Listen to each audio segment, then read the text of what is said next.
하나님의 진단이라는 제목으로 주일 오전 말씀을 전하겠습니다. 얼마 전 우리 교회 주일학교 아이 하나가 폐렴으로 병원에 입원한 적이 있습니다. 동네 병원에 갔더니 그냥 감기라고 진단했는데 아무래도 기침이 잦아지질 않아서 좀 큰 병원에 갔더니 폐렴 진단이 나와서 병원에 입원하게 된 것이죠. 여러분, 진단이 이렇게 중요합니다. 진단이 제대로 되지 않으면 치료는 불가능한 것이지요. 영적인 부분도 마찬가지예요. 우리는 우리의 영적인 진단을요, 스스로 느낌에 의존해서 하는 경우가 많습니다. 이렇게 잘못된 진단은 치료를 불가능하게 한다고 그랬잖아요. 그죠? 그래서 이렇게 잘못된 진단을 통해서 낭패에 빠지는 성도들을 종종 보게 되어집니다. 오늘 우리의 믿음의 조상인 모세도요, 이렇게 자신의 느낌에 의존해서 스스로를 진단하는 우를 범하게 되어지는데, 그 모세가 잘못된 진단을 내리는 그 장면을 우리가 함께 오늘 좀 먼저 살펴보면 좋겠습니다. 애굽에서 400년 동안 종살이하던 이스라엘 민족은요, 애굽 왕 바로에 의해서 학살을 당하게 됩니다. 왕성하게 불어나는 이 이스라엘 민족들을 억제하기 위해서 태어나는 남자 아이들은 다 죽여버리죠. 아이가 태어나면 여자아이는 살려주고 남자아이는 다 죽여버립니다. 이 비극의 역사 가운데 하나님의 은혜로 살아남게 된 사람이 바로 모세입니다. 이 모세는요, 그 바로의 공주에 의해서 구출받아서 이집트 왕국에서, 애굽에서 유아와 청년 시절을 보내게 됩니다. 너무나 잘 아는 이야기 아니겠어요? 이집트의 선진 문물로 무장한 모세는요, 자신의 가진 것으로 이 이스라엘을 구원할 수 있다라고 생각을 했어요. 이것이 모세가 스스로를 진단한 1차 진단이에요. 내가 이렇게 선진 문물도 익히고, 그리고 이렇게 내가 혈기왕성하니 내가 이 이스라엘 민족을 이 애굽으로부터 구원할 수 있겠다. 내가 그 적임자다라고 모세는 생각을 한 거예요. 그러나 이 계획이 실패로 돌아갑니다. 그래서 그는 이집트 왕자에서 한순간에 도망자 신세로 전락하고 맙니다. 그리고 그 찬란하게 빛났던 그 청년 시절의 40년이 아닌 이제는 미디안 광야에서 40년의 세월을 보내게 됩니다. 80세의 노인이 된 모세는 이제 자신은 아무것도 할 수 없는 무기력한 존재라고 진단을 하게 되어져요. 첫 번째 내렸던 진단하고는 다르죠. 그죠? 80세에 내린 모세의 진단은 어떻다고요? 나는 이제 쓸모없는 인간이구나. 나는 정말 무기력한 인생이구나 하고선 1차 진단과는 다른 진단을 내리게 되어져요. 자, 모세가 스스로 내렸던 진단의 모습을 좀 볼게요. 우리 출애굽기 3장 11절을 같이 읽겠습니다. 출애굽기 3장 11절 말씀 같이 읽겠습니다. 시작. 모세가 하나님께 아뢰되 내가 누구이기에 바로에게 가며 이스라엘 자손을 애굽에서 인도하여 내리이까. 하나님께서 모세를 부르셨는데 모세가 그렇게 대답하는 거예요. 80세 노인 모세가 그렇게 대답하는 거예요. 아이고, 내가 뭐라고 이런 일을 할 수 있겠습니까? 지금 이렇게 말하고 있는 거예요. 자, 우리 또 4장으로 가볼까요? 4장 10절 같이 읽겠습니다. 10절 4장 10절. 자, 시작. 모세가 여호와께 아뢰되 오 주여, 나는 본래 말을 잘하지 못하는 자니이다. 주께서 주의 종에게 명령하신 후에도 역시 그러하니 나는 입이 뻣뻣하고 혀가 둔한 자니이다. 뭐라 얘기하는 거예요? 나는 말주변이 없습니다. 근데 이런 내가 어떻게 이 어마어마한 일을 감당할 수 있겠습니까? 이렇게 얘기하는 거예요. 자, 13절도 읽겠습니다. 13절 시작. 모세가 이르되 오 주여, 보낼 만한 자를 보내소서. 나는 이걸 감당할 수 없는 사람입니다. 그죠? 스스로 내린 진단이에요. 스스로 내린 진단. 이거를 우리는 2차 진단이라고 부를게요. 아까 40세에 혈기왕성할 때에 나 아니면 누가 하겠어?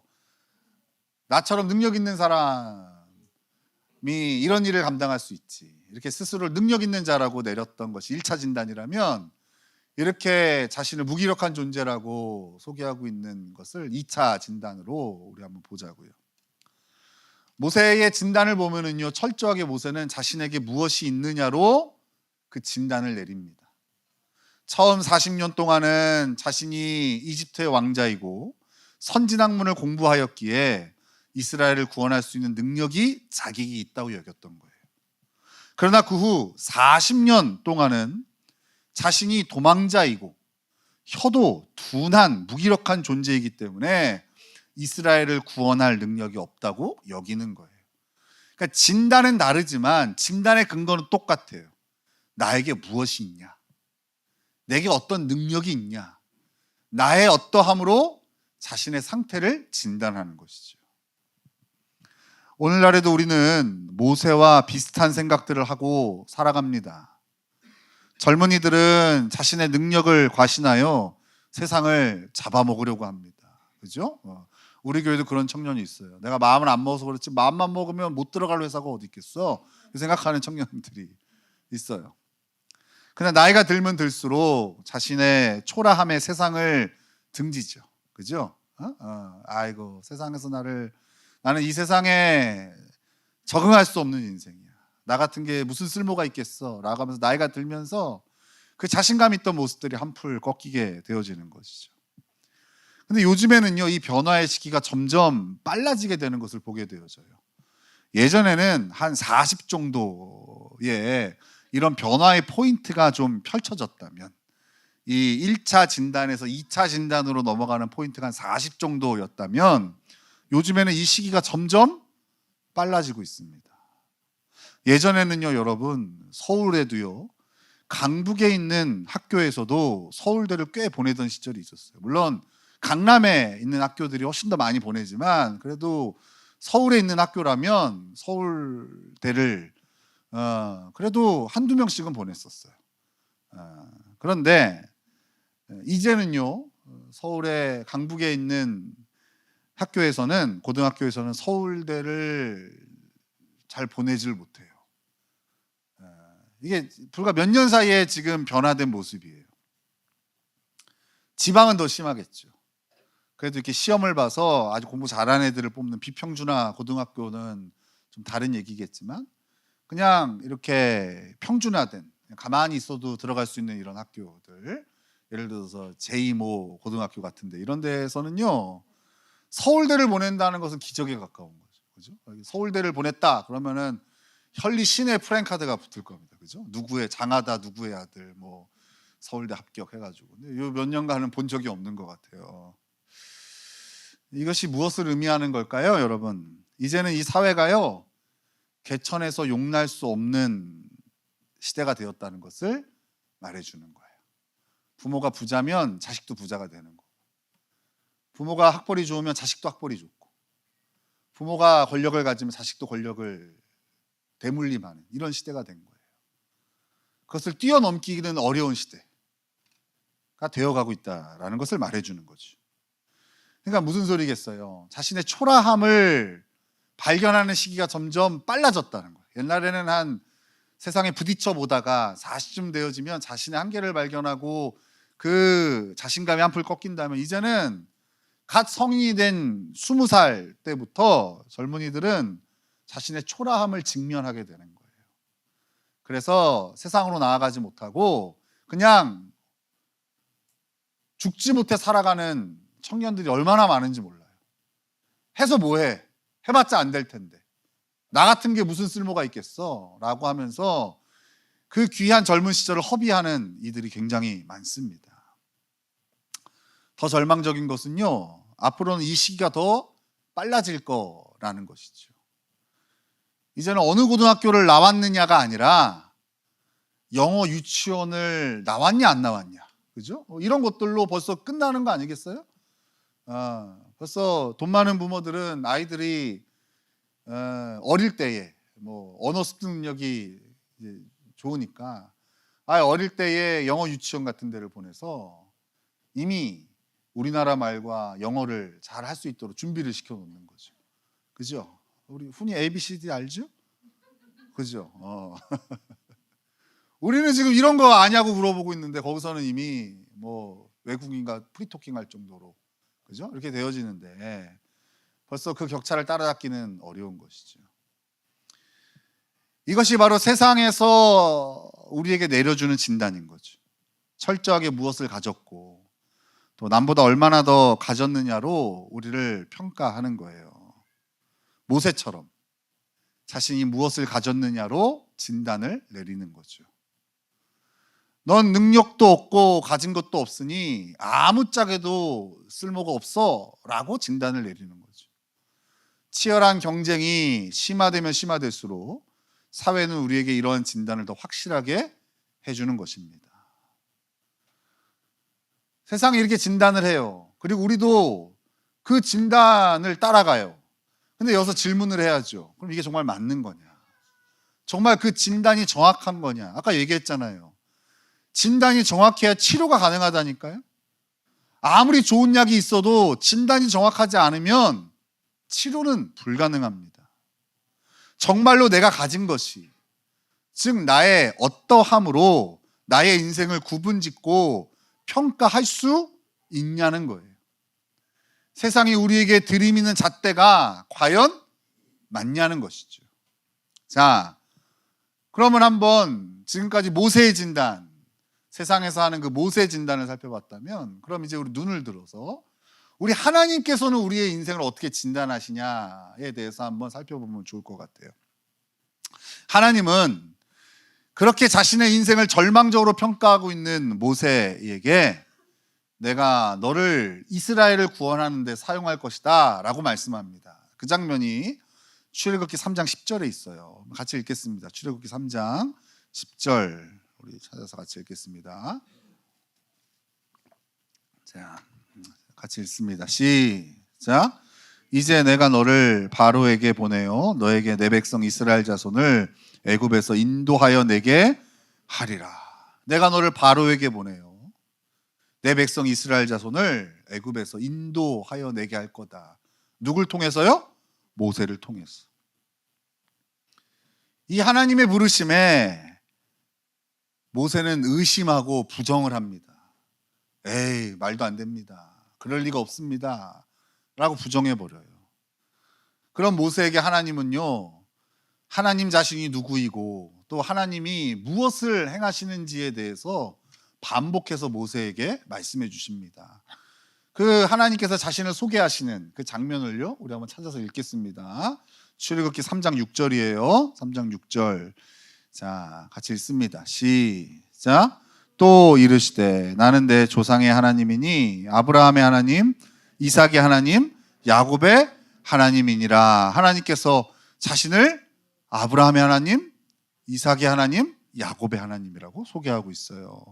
그리고 12절도 읽겠습니다. 12절 시작. 하나님이 이르시되 내가 반드시 너와 함께 있으리라. 하나님이 야, 내가 너와 반드시 함께 있을 거야 라고 모세에게 말씀하고 있는 거예요. 14절도 읽겠습니다.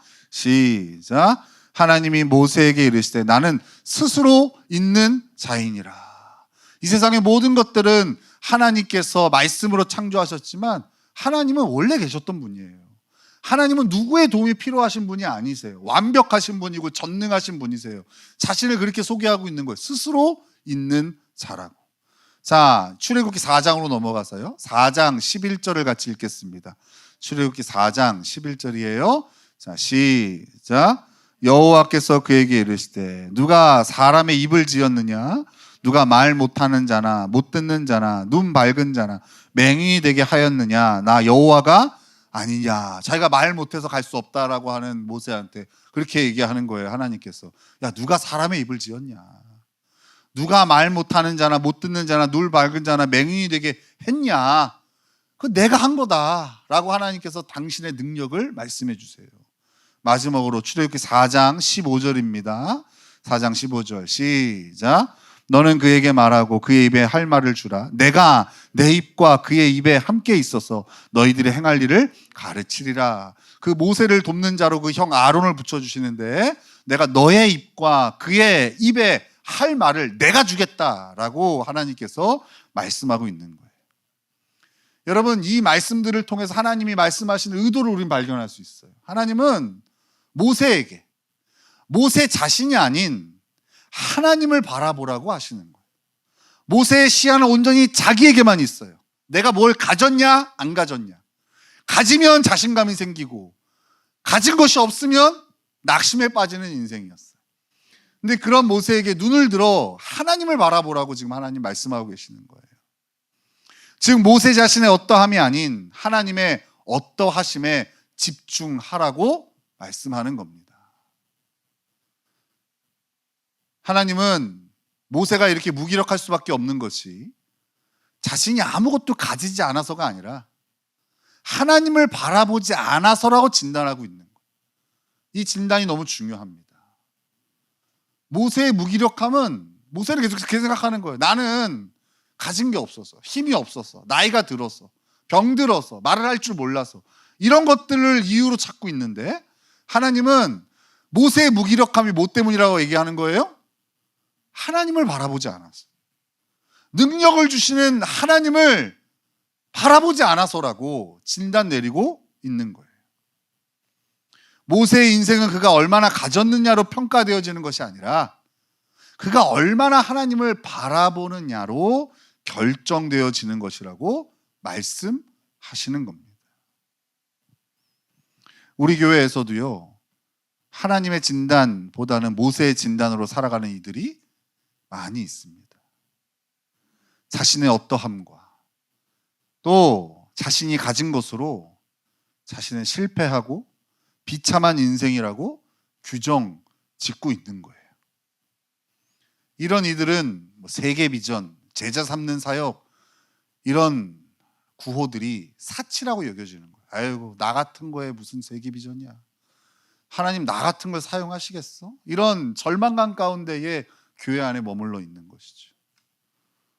그러나 우리가 가지지 못하고 연약한 것은 사실이겠지만 그렇다고 그것이 우리를 규정짓는 것은 아닙니다. 아까도 말했지만 진단이 잘못되면 치료가 안 되는 겁니다. 모세의 진단이 아닌 하나님의 진단을 받아야 되는 거예요.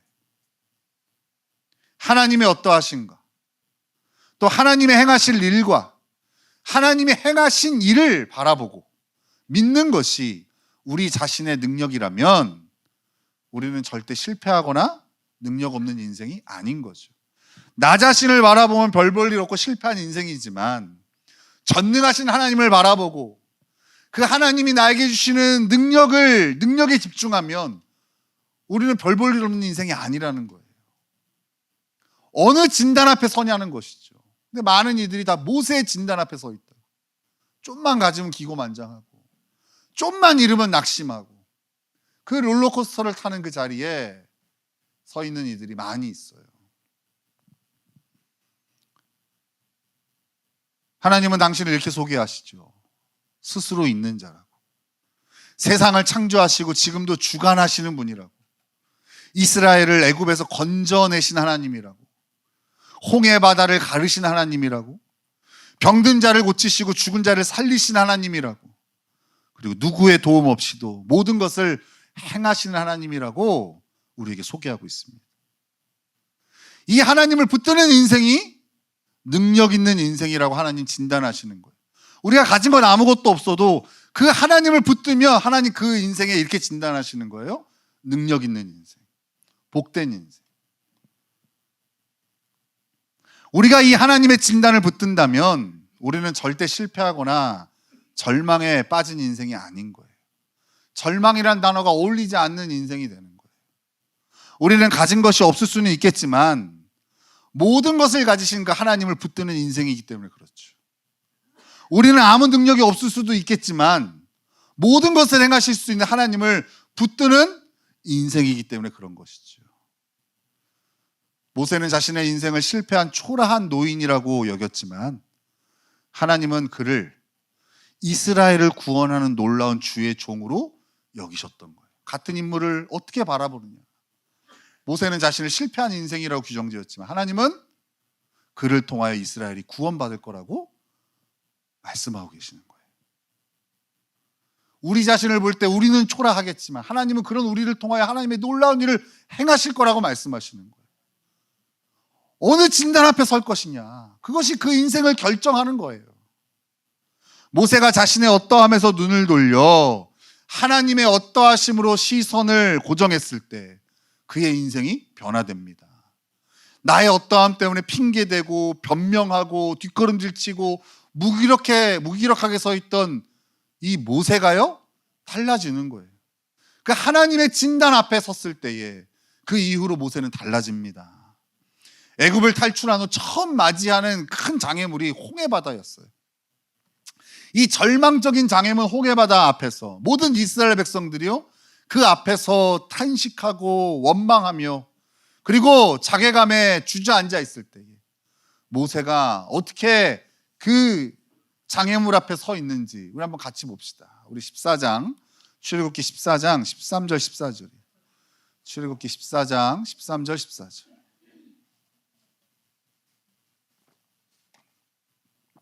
출애굽기 14장 13절과 14절입니다. 같이 읽겠습니다. 찾으신 분들 시작. 모세가 백성에게 이르되 너희는 두려워하지 말고 가만히 있어서 여호와께서 오늘 너희를 위하여 행하시는 구원을 보라. 너희가 오늘 본 애굽 사람을 영원히 다시 보지 아니하리라.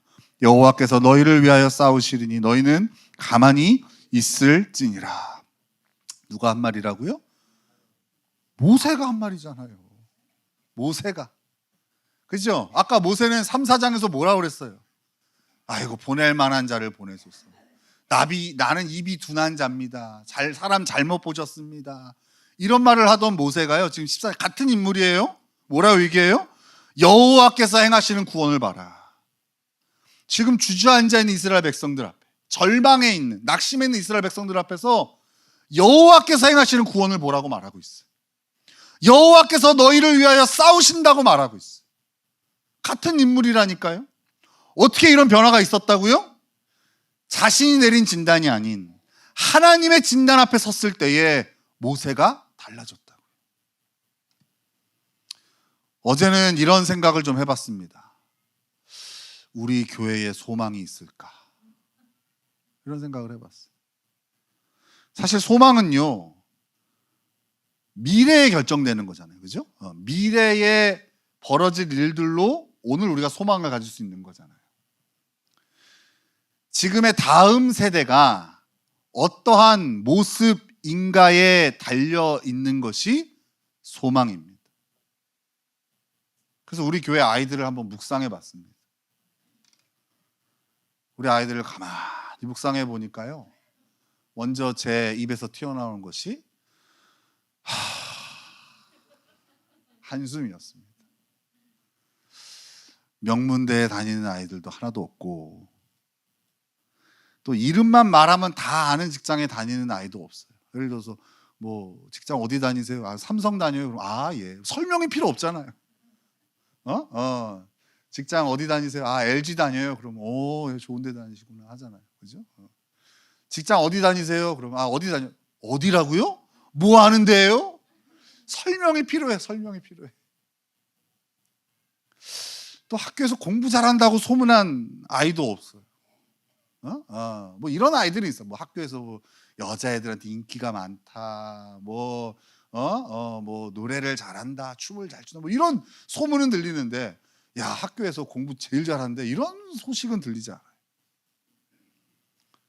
저의 한숨은 모세의 진단에서 나온 거죠. 소망이 있나? 야, 이 아이들이 10년 지나고 20년 지나면 어떤 모습일까 생각하니까 한숨이 먼저 나오는 거예요. 그러나 이내 하나님의 진단으로 우리 아이들을 생각해 봤어요. 우리 아이들은 주일학교 때 열심히 부목사님의 설교를 통해 하나님을 배웁니다. 그리고 중학생이 되어지면 성경 공부를 시작합니다. 그렇죠? 어제 제가 교회에 7시에 저녁에 우리 청년 아이들 성경 공부하려고 오는데 우리 규성이가 자전거를 타고 열심히 집으로 가더라고요. 교회에서 성경 공부하고 집에 가는 거예요. 얼마나 표정이 밝은지. 은혜를 많이 받아서 밝은 건지, 이제 드디어 집에 간다는 생각, 집에 가서 이제 마음껏 게임을 할 수 있다는 생각에 밝은 건지 모르겠지만 열심히 자전거 페달을 밟아서 집으로 가더라고요. 이렇게 중학생이 되어지면 성경 공부를 시작해요. 딱 붙잡아 놓고, 너 지난주 말씀 어떻게 들었냐, 야 하나님의 너를 향한 약속 이런 것이 있다, 뭐 외워봐라, 암송해봐라, 그러면서 성경 공부를 시작하죠. 한 주간의 하루는 하나님이 어떤 분이시고 어떤 일을 행하시는 분인지에 시선을 두는 거예요. 여러분, 일주일이 168시간이거든요. 그 중에 한두 시간, 그 하나님께 집중하는 시간을 가진다는 것은요, 너무나 중요한 부분이에요. 168시간 내내 모세의 진단 앞에 서는 인생들과, 그래도 한두 시간이라도 하나님의 진단 앞에 서는 인생들은요, 결국 그 인생의 결과들이 나중에 다 드러나게 됩니다. 즉 우리 아이들은 하나님의 어떠하심에 집중하는 시간을 가지는 거예요. 경건의 시간을 배운 우리 아이들은요, 매일 아침마다 성경을 펴서 하나님이 누구신지를 묵상하고 하나님이 하시는 말씀에 귀를 기울여요. 9월이 되어서 우리 아이들 대학교가 개강을 했어요. 새 학기가 시작되어지면 우리 아이들 얼마나 마음에 두려움이 있겠어요. 근데 배운 경건의 시간을 아침마다 펴서 그 하나님을 만나고 그 하나님을 묵상하고 이 학기를 시작했다라고 고백하는 이야기를 저는 듣게 됩니다. 세상의 아이들이 자신의 어떠함에 집중하고 자신의 어떠함을 키우기 위해 투자할 때, 우리 교회 아이들은요, 하나님의 어떠하심을 아는 것에 자신의 시간과 에너지를 투자하고 있는 거예요. 그래서 내린 결론은 우리 교회가 참 소망이 있다는 거예요. 여러분들도 모세의 눈으로 보니까 안 보이는 거예요, 이게. 그죠? 우리 교회는 참 소망이 있습니다. 이건 하나님의 진단으로만 볼 수 있는 눈인 것이죠. 이것이 우리 교회를 향한 하나님의 진단인 겁니다. 여러분은 누구의 진단을 따르고 있습니까? 아직도 자신 없고 초라하다고 자신을 평가하고 있습니까? 이제 시선을 우리 하나님께로 돌려야 됩니다. 그리고 하나님의 어떠하심과 그의 능력을 바라봐야 됩니다. 그리고 우리의 능력은 우리의 가진 것으로 평가하는 것이 아니라 하나님을, 그 능력의 하나님을 얼마나 붙드느냐에 달려 있다는 것을 잊으면 안 되는 거예요. 하나님의 어떠하심의 시선을 고정하는 것이 신앙생활이에요. 여러분, 신앙생활은 우리가 수많은 활동들을 통해서 하나님을 바라보는 거예요. 그 하나님의 어떠하심을 경험하는 거예요. 그게 신앙생활이에요. 오늘 이 예배도 마찬가지죠. 그 하나님의 어떠하심에 집중하는 시간이에요. 나의 어떠함에 시선이 고정되어 있던 우리가 눈을 들어 하나님의 어떠하심을 바라보고 하나님의 행하시는 일을 경험하는 시간이 예배 시간인 거예요. 지금 자신의 신앙생활이 자신의 어떠함을 묵상하는 것으로 가득 차 있다면 여러분 빨리 돌이켜야 됩니다. 눈을 들어 하나님을 바라봐야 됩니다. 성경을 통해 하나님이 누구신지를 배워가고 하나님의 능력을 경험해야 되는 거예요. 교회 안에 있으면서도 그 하나님의 진단 앞에 서지 못하면 그래서 맨날 주눅든 채로 사는 거예요. 스스로를 별 볼 일 없다 규정짓고, 죄인임을 깨닫는 건 좋은데 그 죄인임을 깨닫는 건 결국 하나님의 은혜를 경험하기 위한 것인데, 결국 자신의 그 죄인됨을 깨닫는 자리가 그대로 낙심의 자리가 되어서 모세의 진단으로 결론을 내리고 스스로를 그렇게 별 볼 일 없다 규정짓는 이들이 교회 안에 얼마나 많은지 몰라요. 복음의 능력은 하나님을 바라보는 건데 하나님을 보지 못하는 거죠. 반쪽짜리 복음을 가지고 그게 신앙생활이냐, 한숨으로 가득 찬 삶을 살아가는 것이죠. 그런 분들은 빨리 방향을 돌려야 돼요. 잘못됐으면 인정해야 돼요. 진단이 잘못되면 치료는 불가능해요. 성경에서 멀어지면 하나님의 진단이 아닌 모세의 진단 앞에 서게 됩니다. 그래서 시험 든 분들 얘기를 들어보면 다 자기 어떠함에 함몰돼 있어요. 자기의 어떠함 아니면 남의 어떠함, 여기에만 함몰돼 있어요. 우리를 지으신 하나님을 보질 못해요. 그 하나님의 행하신 일을 보지 못해요. 성경에서 멀어지니까. 모세의 진단으로 인생이 가득 채워지는 거예요. 근데 모세의 진단은 절대 우리에게 소망을 주지 않아요. 절대 소망을 주지 않아요.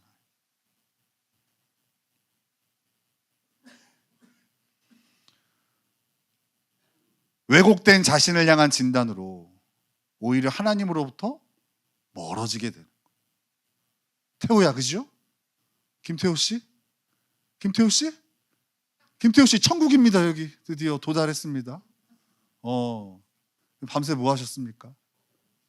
어디 출근했어요? 밤새 늦게까지? 새벽까지 일했어요? 그래요. 이따가 끝나고 따로 봅시다. 여러분, 하나님의 진단은요, 우리를 온전케 하는 시작점입니다. 이 시작점이 발라야 돼. 그 하나님의 진단 앞에 서야 돼. 이게 너무 중요해. 맨날 다른 사람들이 나를 어떻게 보고 내가 나를 어떻게 평가하느냐, 그 정확하지도 않은 거 앞에 너무나 많은 시간을 투자해요. 여러분, 그 출발점은 하나님이 나를 어떻게 규정하시느냐, 하나님이 나를 어떻게 대하시느냐, 하나님이 나에게 어떤 약속을 주셨느냐, 이게 시작점이에요. 시작이 잘못되면, 여러분 보세요, 첫 단추를 잘못 끼면 옷을 제대로 입을 수가 없습니다. 우리 신앙도 똑같아요. 신앙이 지금 잘못되어 계신 분들, 첫 단추부터 다시 풀르고 다시 껴야 돼요. 이것이 우리가 해야 될 가장 시급하고 중요한 일이라는 사실을 잊으면 안 됩니다. 모세의 진단이 아닌 하나님의 진단 앞에 서는 것. 내게 무엇이 있느냐, 내가 뭘 할 수 있느냐, 여기에 집중하는 것이 아닌 하나님이 나를 어떻게 부르셨고 하나님께서 나에게 어떤 능력을 주셨는지를 바라보는 것. 이것이 우리 신앙생활의 첫걸음이고, 그리고 신앙생활의 꽃을 피우는 가장 중요한 요소임을 잊지 말아야 됩니다. 그래서 여러분, 한 주간의 첫날 예배하는 거예요. 하루의 첫 시간 하나님을 예배하는 거고, 우리가 다른 수많은 세상의 사람들과 함께 하는 것도 중요하지만, 그래서 믿는 자들과 함께 교제하는데 힘을 쓰는 거예요. 물론 믿는 자들이라고 해서 별 볼 일 없어요. 하나님 눈을 떼고 보면 다 모세들이니까. 하지만 여러분, 세상과 다른 점은 딱 하나예요. 애쓰는 사람들이잖아요. 하나님의 진단 앞에 서려고 애쓰는 사람들. 그래서 무슨 교제에 선한 것이 있어 하겠지만, 교제에 선한 것이 있어요. 세상에서의 만남들은 선한 게 없어요. 그래서 하지만 그래도 주를 깨끗한 마음으로 부르는 자들은 거기 안에 선한 것이 있어요. 바로 이 발버둥이 있기 때문에 그래요. 하나님께서 우리에게 허락하신 이 한 주 동안 우리가 서 있는 모세의 진단을 버리고 하나님의 진단 앞에 섭시다. 그렇게 하나님이 우리에게 내리신 진단 앞에 서서 새 힘과 새 소망으로 그렇게 능력 있는 삶을 살아가는 저와 여러분 되시기를 예수님의 이름으로 축원합니다.